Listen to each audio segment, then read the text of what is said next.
Hello students, welcome to Kushmanda academy. और मैं आज आपसे बात करने वाला हूं हरियाणा इलेक्शन नायब तहसीलदार के लिए कुछ मोस्ट इम्पोर्टेंट क्वेश्चंस पर। तो चलिए बात कर लेते हैं। और बात करता हूं आपसे मैं सेकेंडरी रैम्बोस। तो how secondary rainbows are formed, तो बहुत इंपॉर्टेंट है इस बार के लिए। तो a secondary rainbow appears outside of the primary rainbow. यहाँ से सवाल पूछा जा सकता है कि कहाँ पर अपीयर होता है। And develops when light entering and a raindrop undergoes two internal reflections. तो जो आपके यहाँ सेकेंडरी रैम्बो बनता है वो टू इंटरनल रिफ्लेक्शन की वजह से बनता है। तो ऑप्शन आ सकते हैं ABCD आपके सामने। Two internal reflection, three internal reflection, four internal reflection. तो क्वेश्चंस तो फ्रेम करना भी आपको आना चाहिए instead of just one, as is the case with a primary rainbow. The intensity of light is reduced when further by the second reflection, so secondary rainbow are not as bright as primary rainbows. तो जो आपका primary होता है वैसे bright नहीं होता है। जैसे कि आप देख पा रहे हो ये आपका प्राइमरी रेनबो है और ये आपका सेकेंडरी है। ठीक है, तो उतनी चमक उसमें नहीं होती है। तो पिक्चर के जरिए भी आप देख सकते हो ये आपका ऑब्जर्वर है। तो जो बात आपने इसमें याद रखनी है, टू इंटरनल रिफ्लेक्शंस की बात याद रखनी है और not as bright as primary rainbow. और why do vast glaciers appear blue in colour when seen from long distance. दूर से देखने पर जो आपके ग्लेशियर्स हैं वो नीले रंग के क्यों दिखाई देते हैं। तो इम्पोर्टेंट क्वेश्चन है ये भी और कई तरीके के सवाल पूछे जा सकते हैं। तो blue eyes occurs when snow falls on A glacier is compressed and becomes a part of glacier. Air bubbles are squeezed out and ice crystals enlarge, making ice appear blue. Small amounts of regular ice appears to be white because air bubbles inside them, and also because small quantities water appears to be colorless. In glaciers, the pressure causes the all bubbles to be squeezed out, increasing the density of the created ice. Large quantities of water appear to be blue as it absorbs other colors more efficiently than blue. Therefore, a large piece of compressed ice or glacier would appear blue. Blue color is sometimes wrongly attributed. Rayleigh scattering is responsible for the color of sky. Rather, water ice is blue. The same reason the large quantity of liquid water are blue. It is a result of overtone of oxygen hydrogen bond stress in water which absorbs light at the red end of visible spectrum. Water molecules absorbs other color more efficiently than blue. In case of ocean or lake, some of light hitting surface of water is reflected back directly, but most of penetrates the surface, increasing with its molecules. The water molecules can vibrate in different modes when light hits it.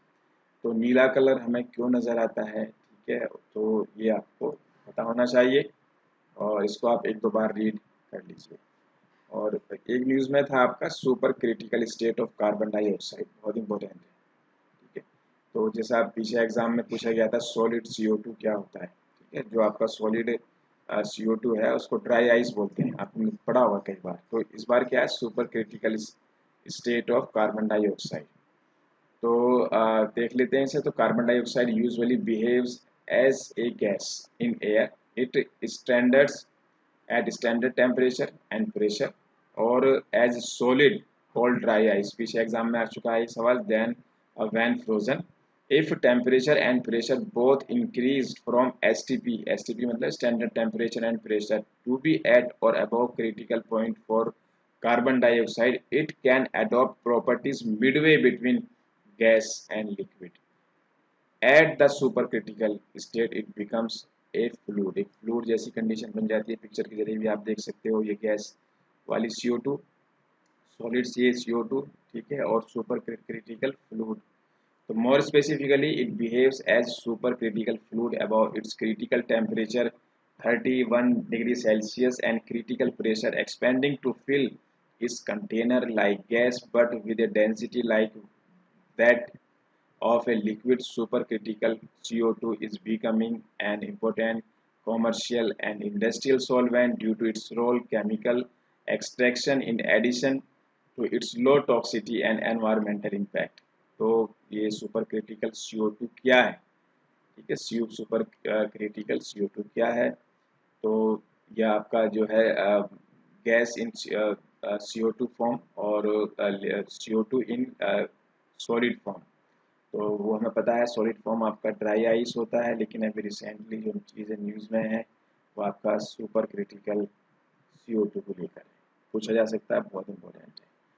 और which planet in the solar system can float, ये सब कुछ important questions हैं जो हमने अलग अलग तरीके से आपके लिए लेकर आए हैं और बहुत ज़्यादा इंपॉर्टेंट है। तो कौन सा आपका प्लेनेट है जो पानी पर फ्लोट कर सकता है, बहुत इंपॉर्टेंट है, ठीक है। तो Saturn has the lowest density of all the planets in the solar system. The actual number is 0.687 gram per cubic centimeter. This is the actual less dense than water. If you had a large enough pool of water, Saturn would float. Jupiter has an average density 1.33 grams per cubic centimeter, so it would not float on water. Earth, the densest planet in solar system, measures 5.55 ग्राम पर cubic centimetre. तो आपने जान लिया कि Saturn क्यों जो है float कर सकता है, तो उसकी डेंसिटी जो है वो 0.68 ग्राम्स पर क्यूबिक पर सेंटीमीटर होती है, ठीक है। तो यहाँ पर हमने बता दिया जुपिटर की कितनी है और हमारी अर्थ की कितनी है, तो बहुत इंपॉर्टेंट है। लिडार, तो आप बहुत दिनों से आप पढ़ रहे होंगे लिडार के बारे में। तो lidar is an active remote sensing system. An active system means that system itself generates energy. In this case, light to measure things on the ground in a, तो measure किया जा सकता है चीज़ों को। In a lidar system, light is emitted from a rapidly firing laser. तो lidar क्या है और क्या काम करता है। ऑप्टिकल रिसीवर टेक्नोलॉजी, एक ये भी न्यूज़ में है आपका। ऑप्टिकल रिसीवर टेक्नोलॉजी बहुत इंपॉर्टेंट है इस बार के लिए। An average speed of over 100 times faster internet will be required 2025। तो जो अभी इंटरनेट की रिक्वायरमेंट है वो 100 गुना ज़्यादा रहेगी 2025 तक, which can be achieved by this technology. तो जितनी स्पीड अभी इंटरनेट की होती है और तेज़ इंटरनेट के लिए, तो 100 गुना ज़्यादा इस टेक्नोलॉजी से हासिल की जा सकती है 2025 तक। Researchers have claimed that new receiver technology can provide consistently high-speed broadband connectivity even on a low cost. They achieved this simplification by adopting a coding technique to fiber access network that was originally designed to prevent signal fading in wireless communication. तो optical receiver technology ये 2025 तक आने वाली है और internet की speed 100 गुना ज़्यादा होने वाली है आज के मुकाबले, ठीक है। तो इसका डायग्राम भी है। चलिए आगे बढ़ते हैं। और commonly use antiseptic Dettol is mixture of, किसका बना होता है, क्या इसमें केमिकल कंपाउंड होते हैं। तो क्लोरोजिलेनॉल नॉन एज पैराक्लोरोमेटाजाइलिनॉल PSMX इसको बोला जाता है, is a antiseptic and disinfectant which is used for skin disinfection and cleaning surgical instruments. It is also used within a number of household disinfectant and wood cleaner. It is less effective than some other available agents. It's available as liquid. Bioethanol is added to soap to impart antiseptic properties. साबुन के अंदर antiseptic properties मिलाने के लिए इसमें bio ethanol मिलाया जाता है। अगर हम डिटॉल की बात कर रहे हैं स्किन के लिए तो क्लोरोजाइलिनॉल बोला जाता है इसे, ठीक है। तो दोनों का पता होना चाहिए। Iodine is a powerful antiseptic. It's 2-3% solution in alcohol water mixture is known as tincture of iodine, ठीक है, टिंचर ऑफ आयोडीन। और इट इज अप्लाइड ऑन बाउंस। और iodoform is used as antiseptic for बाउंस। आयोडोफॉर्म का नाम आपने सुना होगा। बोरिक एसिड से आंखें धोई जाती हैं। Boric acid in dilute aqueous solution is weak antiseptic for eyes, ठीक है। तो एंटीसेप्टिक का काम करता है बोरिक एसिड, इससे आंखें वगैरह धोई जाती हैं। बायोइथेनॉल को सोप में मिलाया जाता है एंटीसेप्टिक प्रॉपर्टीज के लिए। और आपका क्लोरोजाइलिनॉल जो है आपका ये डिटॉल है एंटीसेप्टिक। चलिए, तो commonly use sanitiser is mixture of. तो सैनिटाइजर आजकल आपको पता ही है हर किसी के घर में है। तो alcohol based versions typically contain some combination of isopropyl alcohol isopropyl alcohol, ethanol है इसके अंदर, इथेनॉल और एन प्रोपेनॉल भी इसको बोला जाता है, with versions containing 60% to 95% alcohol, the most effective. तो सैनिटाइजर में क्या केमिकल कंपाउंड्स हैं। और इसके बाद बात करते हैं chlorine disinfection of water. Chlorine के क्या एडवांटेजेस और डिसएडवांटेजेस हैं। तो क्लोरीन मिलाई जाती है पानी को इन्फेक्शन ख़त्म करने के लिए, स्विमिंग पूल में भी आपको पता होगा। तो ये एडवांटेजेस हैं, सस्ती है, cheap and readily available as a gas, liquid और पाउडर। और डिसएडवांटेज क्या, chlorine is poisonous and toxic gas, highly solubility है इसमें, और leaves as a residual solution, toxic to most microorganism, उन्हें मार देती है, removes iron and manganese and ammonia nitrogen during oxidation, destroy taste and other odour compounds. ये advantages हैं आपके। अगर हम डिसएडवांटेजेस देखें, एक तो हम बता चुके हैं कि अगर हवा में गैस के रूप में फैलती है तो जहरीली होती है, corrosive, requires special alloys, non metal conduits are needed, requires careful handling, operation and storage, vapor is irritant और gives rise taste। तो बाकी जो ऊपर वाले आप देख लीजिए। तो क्या एडवांटेजेस हैं, क्या डिसएडवांटेजेस हैं, इंपॉर्टेंट है आपके एग्जाम के लिए। मरकरी पर सवाल है आपका, कौन कौन से प्रोडक्ट ऐसे हैं जिसमें मरकरी होता है। तो द प्रोडक्ट्स कंटेन मरकरी, बहुत इंपॉर्टेंट क्वेश्चन है। तो it is contained in the following products. तो आपका है थर्मामीटर में होता है, जैसे कि आपने देखा होगा थर्मामीटर में मरकरी होता है, हज़ारों बार आपके एग्जाम्स में सवाल आए हैं और बचपन से आप पढ़ रहे हो। Looks like a silvery liquid. Thermostat में होता है, ब्लड प्रेशर कफ में होता है, बैरोमीटर्स में होता है, fluorescent and high intensity discharge HID lamps में होता है, और उसके अलावा मर्क्यूरो क्योरोम में होता है, ऑटो स्विचेस में होता है, फ्लोर स्विचेस में होता है, बटन सेल बैटरीज में होता है, ऑल लेटेक्स पेंट में होता है, सम ऑयल बेस्ड पेंट्स में होता है, ऑल एल्केलाइन बैटरीज में होता है, ठीक है। और इसके अलावा all fungicides, seeds, turf, dental एमालगम और सम इम्पोर्टेड ज्वेलरीज में होता है। तो ये, और ये जो है आपका कि कुछ ये प्रोडक्ट्स हैं। इसके अलावा बटन सेल में होता है, लेकिन लैपटॉप की बैटरीज में नहीं होता है, इस बात का ध्यान रखना। हो सकता है लैपटॉप की बैटरीज के साथ आपको वो 4 ऑप्शंस दे दें। तो और मरकरी से बहुत सारी बीमारियां होती हैं, पीछे आपने देखा भी होगा, कई सारी बीमारियां ऐसी हैं जो मछलियों में मरकरी, मछलियों, ये जो प्रोडक्ट हैं पानी में मिलते हैं, उन्हें मछलियाँ खाती हैं, मछलियाँ इंसान खाता है और डिजीज़ हो जाती हैं, दिल में छेद हो जाता है। ठीक है नहीं, आपने देखा ना, ब्लू बेबी सिंड्रोम बोलते हैं जिसे, तो ये हो जाता है इंसानों के अंदर। तो बाकी कौन कौन से प्रोडक्ट हैं आपको याद होने चाहिए। और फ्यूजेबल और लो मेल्टिंग पॉइंट मेटल्स कौन कौन से हैं, बहुत इंपॉर्टेंट क्वेश्चन है। तो fusible alloy is a metal alloy capable of being easily fused, ठीक है, जो आसानी से मेल्ट हो जाता है, उसको फ्यूजेबल एलॉय कहा जाता है। तो इसमें कौन कौन से हो सकते हैं देख लेते हैं। तो इसमें आपके alkali metal containing Alois, gallium है जैसे कंटेनिंग एलॉयस, और उसके अलावा आपका बिस्मिथ है, लेड है, टिन है, कैडमियम है, जिंक है, ईडियम है, समटाइम्स थैलियम कंटेनिंग एलॉय भी होते हैं। तो बहुत इंपॉर्टेंट है, याद कर लीजिए। इसके अलावा एक रेफ्रैक्टरी मेटल होते हैं जिनका जो है मेल्टिंग पॉइंट बहुत हाई होता है। तो 5 elements, niobium, molybdenum, tantalum, tungsten, rhenium are included the definition of refractory metals. The wider definition of refractory metals includes all metals with a melting point above 2123 K, यानी कि 1850 degree centigrade उनका melting point होता है, बड़ा ही होता है।